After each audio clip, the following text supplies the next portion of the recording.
میں ڈاکٹر صاحبہ دیکھیں، اگر ماڈل ٹاؤن میں کیونکہ میں سب سے پہلے گیا تھا جب انہوں نے 14 لوگوں کو قتل کیا اور جو 70 لوگوں کو گولیاں لگی تھیں، میں ہاسپٹل بھی گیا تھا، سب کے سامنے ٹی وی کے اوپر 69 لوگوں کے اوپر یہ گولیاں چلائیں انہوں نے۔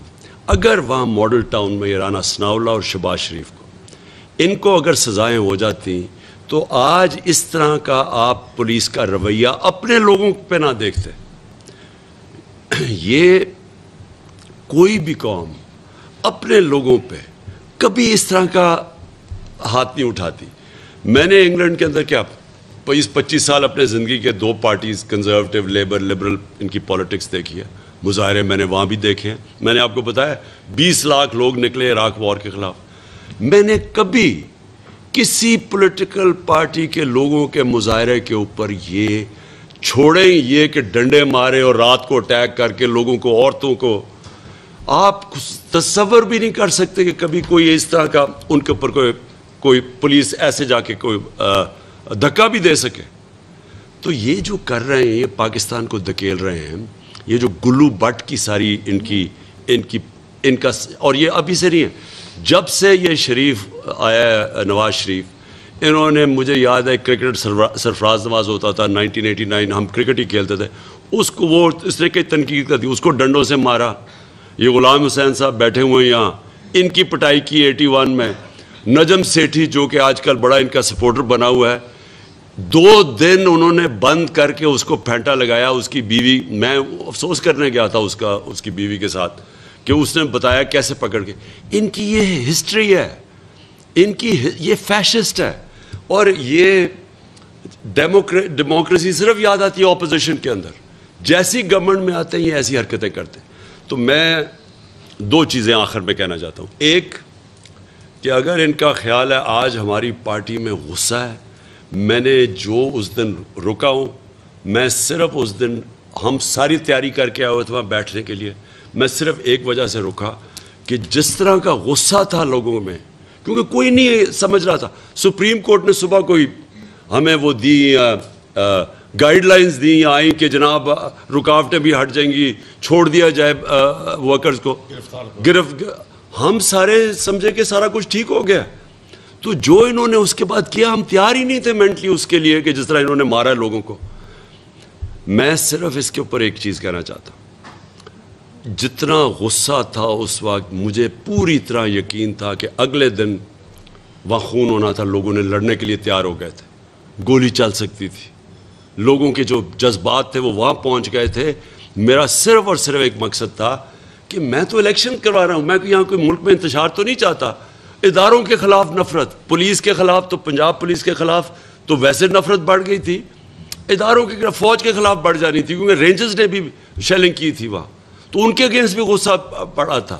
اس لیے میں نے تب سوچا کہ میں بجائے اپنے ملک کو اور اس طرف انتہا کی طرف لے جاؤں، ہم ان کو ٹائم دیں۔ میں نے 6 دن کا ٹائم دیا ہے، 6 دن کے بعد میں پھر اناؤنس کروں گا۔ میں یہ امید رکھتا ہوں کہ سپریم کورٹ ہمیں ہمارا جو رائٹ ہے، یہ ہمارا حق ہے کہ ہم پرامن احتجاج کر سکتے ہیں، میں یہ امید رکھتا ہوں کہ وہ رائٹ دیں گے، اور اب دیکھیں گے سپریم کورٹ کیا کہتا ہے۔ لیکن ہم نے نکلنا ہے، ہم نے کسی صورت ان چوروں کو تسلیم نہیں کرنا۔ اور جو انہوں نے اسمبلی میں کیا ہے، پہلے الیکشن کمیشن ان کا نوکر تھا جو چیف الیکشن، اب اپنے اور 2 آدمی انہوں نے بھرتی کروا لیے ہیں وہاں، اور اب یہ نیب کا اپنا آدمی رکھوانے لگے ہیں۔ یعنی کوئی دنیا میں یہ ہوتا ہے کہ کوئی آپ جیلوں کے اندر جو چور ہیں ان کو کہیں گے کہ وہ خود ہی اپوائنٹ کرے گا کہ کون اس کی تفتیش کرے گا، کون اس کے اوپر فیصلہ کرے گا۔ یہ کہ دنیا میں سنا ہے کہ یہ ایف آئی اے کا انہوں نے تباہ کر کے رکھ دیا، ایف آئی اے، کیونکہ ان کے اوپر 24 ارب کے کیسز تھے، اور وہ ابھی اس کیسز سے بھی نکل جائیں گے۔ 40 ارب کے خاندان کے اوپر نیب میں کیسز ہیں جو سامنے ہیں، 40 ارب روپے کے، اب وہ نیب کو بھی کنٹرول کر لیں گے۔ کیا یہ قوم تسلیم کرے گی اس کو؟ میں اپنے اداروں سے آخر میں پوچھتا ہوں، کیا یہ آپ اپنے ملک کی تباہی، جس طرف یہ ملک کو دھکیل رہے ہیں تباہی کی طرف، کیونکہ چوری تو ختم ہو گئی نا، اس کے بعد تو آپ بھول جائیں نا کہ اگر ان چوروں کو آپ نے، اپنی نیب بھی بن جائے گی، اپنی ایف آئی اے بھی بن جائے گی، اپنی الیکشن کمیشن بھی بن جائے گی اور اس کے بعد کہیں گے کہ اچھا جی اب آ کے الیکشن لڑ لو, نیب میں آپ کے کیسز یہ درج کرا دیں. ہم سب پہ ایف آئی آر کٹ گئی ہیں. ہم ایف آئی آر یعنی یہ ہمیشہ انہوں نے یہی کیا ہے. کیا یہ سمجھتے ہیں, میں اپنے وہ سارے معتبر اداروں سے پوچھتا ہوں کہ کیا یہ پاکستان کا جو ڈائریکشن ہے, کیا یہ ہمارے جو بچے ہیں, جو آنے والی نسلیں ہیں, ان کا یہ آپ سوچ رہے ہیں آگے کہ یہ کس طرف جا رہا ہے؟ میں تو اس کو تسلیم نہیں کرنے لگا. اور میں پھر سے آج کہتا ہوں کہ نمبر 1 ہم عدالت پہ جا رہے ہیں اور سارے اپنا کیس پریزنٹ کر رہے ہیں, ہمیں اجازت دی جائے. اور پھر نمبر 2 ہم اپنی پوری پلاننگ کر رہے ہیں. آج ہم نے کیا کیا سبق سیکھے ہیں, کیا کیا ہم نے اوائڈ کرنا ہے. اب ہم تیاری کر رہے ہیں, دوسری طرف ہر قسم کی تیاری کر رہے ہیں, لیکن ہم نے کبھی ان چوروں کو تسلیم نہیں کرنا. جی جی جی پلیز پلیز پلیز.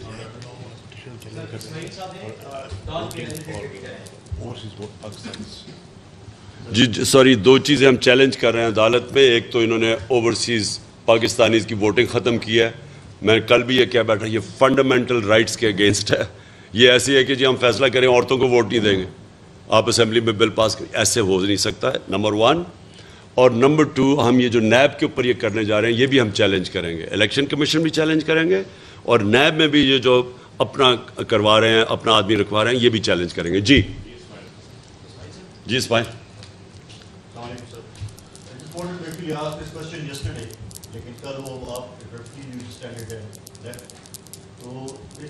اس نے آپ کو پتہ ہی سوال اٹ واز فرمائشی, آپ کو پتہ نا فرمائش کدھر سے آئی ہوگی. جی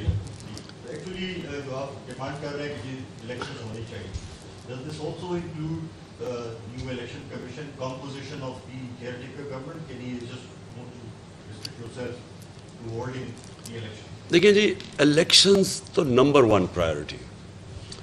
جب اس کے بعد جب آپ بیٹھیں گے الیکشنز کے اوپر, پھر ہم باقی چیزیں نیگوشیٹ کر سکتے ہیں. دیکھیں الیکشن کمیشن کے اوپر کیسے ہو سکتا ہے کہ پاکستان کی جو سب سے بڑی جماعت ہے آج, اس کو کانفیڈنس ہی نہیں ہے اس کے اوپر. تو کوئی بھی الیکشن کمیشن ایک جج ہوتا ہے, جو جس طرح ایک جج فیصلہ کرتا ہے, کیونکہ بیچ میں فریق ہوتا ہے نا, جس طرح ایک امپائر ہوتا ہے. اب جب ایک ٹیم کہہ رہی ہے کہ مجھے جج پہ کانفیڈنس ہی نہیں ہے, تو جج ریکوز کر لیتا ہے اپنے آپ کو. یہ تو ایک بیسک, کیونکہ ججمنٹ کے پیچھے مورالٹی ہوتی ہے, آپ کے پاس مورل سٹرینگتھ ہوتی ہے جوڈیشری میں بھی, کہ آپ کو ڈنڈے سے یا بندوق سے تو نہیں کرتے, آپ کی مورل اتھارٹی ہوتی ہے. تو مورل اتھارٹی تو ختم ہوگی نا, کہ ایک پارٹی کہہ رہی ہے, بار بار یہ فیصلے کر رہے ہیں جا کے شریف فیصلے ہوتے ہیں شریفوں کے گھر پہ, جو کہ ہمارے اوپر. تو اس لیے وہ سیکنڈ فیز ہے. پہلا فیز یہ ہے کہ الیکشن ڈیٹ دی جائے. جی جی وہ سیکنڈ فیز ہے. جی سر جیسے کل آپ نے ایک فلیکسیبلٹی کا مظاہرہ کیا اور آپ نے کہا کہ ہم مذاکرات کے لیے جا سکتے ہیں, لیکن کنڈیشنلی. تو اس مذاکرات کی جو کنڈیشن ہے, اس میں ویسے بھی امکان ہے کہ واپس اسمبلی میں جایا جائے اور اسمبلی میں جا کر اس مذاکرات کے سلسلے کو آگے بڑھایا جائے. دوسرا آپ نے جیسے کہا کہ لوگوں میں غصہ تھا, باقی ہم نے دیکھا ہے 25 تاریخ میں وہ وہاں پر تھا, غصہ ہم نے دیکھا کس قسم کا تھا. لیکن ایک طرف عام عوام تھی, دوسری طرف جب یہ آپ واپس ہو گئے تو وزیر اعظم صاحب وہاں پر آئے اور پولیس فورس سے ملے اور ان کو شاباشی دی کہ آپ نے تشدد کیا ہے. پھر ہم نے مریم نواز صاحبہ کو دیکھا کہ وہ لاہور گئی ہیں, جو شہید کانسٹیبل اس کے گھر گئی ہیں, اس پر بھی آپ کے حوالے سنا تھا جی کہ اس کے بھی آپ ذمہ دار ہیں. تو آپ اور آج آپ کہہ رہے ہیں کہ ہم اپنے بچوں کو کہہ رہے ہیں کہ تیاری کریں. تو کوئی ایسا تو نہیں ہے کہ دوبارہ آپ جو پرامن احتجاج آپ ہمیشہ اس کا نعرہ لگایا, تو یہ پرامن پرتشدد احتجاج کی طرف تو نہیں ہو جائے گا؟ دیکھیے جی, آپ میں ایک چیز کر دوں. دیکھیں نیگوسیشنز تو ہمیشہ ہماری چلنی چاہیے. نیگوسیشن کیونکہ میں کوئی جنگ تو نہیں چاہتا نا, میں تو بیسکلی الیکشن. میں یہ کہتا ہوں کہ کسی باہر کی قوت کا رائٹ نہیں ہے کہ پاکستان میں کوئی گورنمنٹ امپوز کر دے. یہ رائٹ ہے پاکستانی عوام کا. جو پاکستانی عوام ایک فری اینڈ فیئر الیکشن سے الیکٹ کرتی ہے وہ جائز. تو میرا تو جس طرح بھی ہم ادھر تک پہنچ جائیں فری اینڈ فیئر الیکشنز کی طرف, میں ہر قسم کی نیگوسیشن کے لیے تیار ہوں. جو آپ نے یہ بات کی نا جی کہ یہ شریف خاندان کی ہسٹری ہے. آپ اٹھا کے دیکھ لیں انہوں نے زندگی انہوں نے کیا کیا ہے. امیر المومنین بننے جا رہا تھا, ہی وانٹس ٹو بی ابو لا. ہم ان کو جانتے ہیں, ہم ان کو لاہور سے جانتے ہیں, کدھر سے شروع ہوئے تھے کدھر پہنچے ہیں. یہ سمجھتے ایک ہی چیز سمجھتے ہیں کہ ڈنڈے کے ذریعے سب کو ٹھیک کر دیں, اور یہ انہوں نے کرنے کی کوشش. دیکھیں جی طاہر القادری سے انہوں نے کیا کیا. اس نے پہلے ایک دفعہ ایک کوئی یہاں سٹ ان کی تھی, وہ دوسری دفعہ پلاننگ کر رہا تھا, انہوں نے اس کو سبق سکھایا تھا. انہوں نے اصل میں اس کو پیغام دیا تھا اور سب کو باقی کہ کوئی کھڑا ہوگا تو ہم یہ کریں گے. اور مجھے افسوس کی بات یہ ہے کہ یہ ہمیشہ بچ جاتے ہیں. ہمارا جو عدالتی نظام ہے, مجھے افسوس سے کہنا پڑتا ہے کہ جتنی انہوں نے شریف خاندان کو بچایا نا آج تک, ہر چیز سے بچ جاتے ہیں. آپ ان کو اٹھا کے دیکھیں کیسز, ان کے ہدایبہ پیپر مل کیس لے لیں, جو ان کے پیرے کیسز ہیں, ان کے 6 ارب روپے کے ان کے اوپر لون ڈیفالٹ تھا, 6 ارب روپے کا. عدالت نے کہا جی کہ 14 سال کے بعد کہ نہیں جی آپ کو ضرورت ہی نہیں ہے وہ اس کے اوپر مارک اپ دینے کی. کبھی کسی بزنس سے یہ کیا ہے کہ 14 سال کے بعد 6 ارب, آپ صرف 6 ارب زمین میں ڈال لیں, وہ کوئی 100 ارب کا پہنچ جائے 14 سال کے بعد. انہیں کہتے نہیں جی آپ کو مارک اپ دینے کی ضرورت. ان کو جتنے فائدے کروائے گئے ہیں ہمیشہ بچ جاتے ہیں. جو بھی ابھی آپ کے سامنے ہے, یہ شہباز شریف نے جا کے جی میں گارنٹی دیتا ہوں وہ واپس آ جائے گا. ہم نے کہا کم از کم 7 ارب روپے, ہماری کیبنٹ نے کہا, کیبنٹ کا فیصلہ تھا کہ 7 ارب روپے کا کم از کم بانڈ ہی لگوا لو. انہوں نے کہا نہیں جی ٹھیک ہے, شہباز شریف نے گارنٹی دے دی. میں صرف یہ کہہ رہا ہوں کہ جتنا ان کو جو انصاف کے نظام نے پاکستان میں آج تک ان کو بچایا ہے, کسی اور پارٹی, باید پیپلز پارٹی کی میں ایک بات مانتا ہوں, وہ بار بار بے نظیر کہتی رہتی تھی کہ ان کو یہ ہمیشہ ان کے لیے مختلف ہیں سٹینڈرڈز جسٹس کے جو ہمارے ہیں, وہ بالکل ٹھیک کہتی تھی. دیکھیے جی اسمبلی وہ ساری چیزیں سیکنڈری ہیں. جب تک الیکشن کی ڈیٹ نہیں ملتی اس کے بعد اس کے آگے باتیں نہیں جا سکتی. جی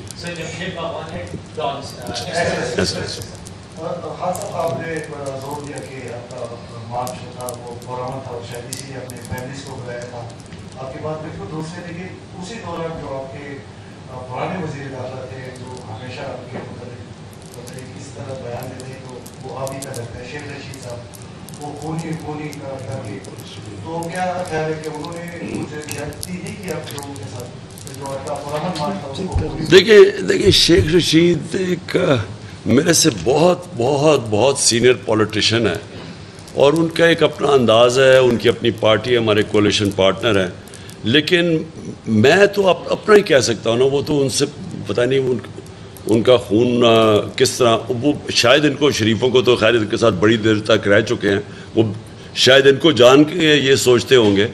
لیکن دیکھیں میں آپ کے سامنے, میں نے ہمیشہ ہمارے جلسوں میں, آپ سارے جلسے اٹھا کے دیکھ لیں, بلکہ میاں والی جیسی جگہ پہ, یہ کوہاٹ جیسی جگہ پہ کبھی اتنی خواتین نہیں آئیں جلسے پہ جو آپ آئی ہیں.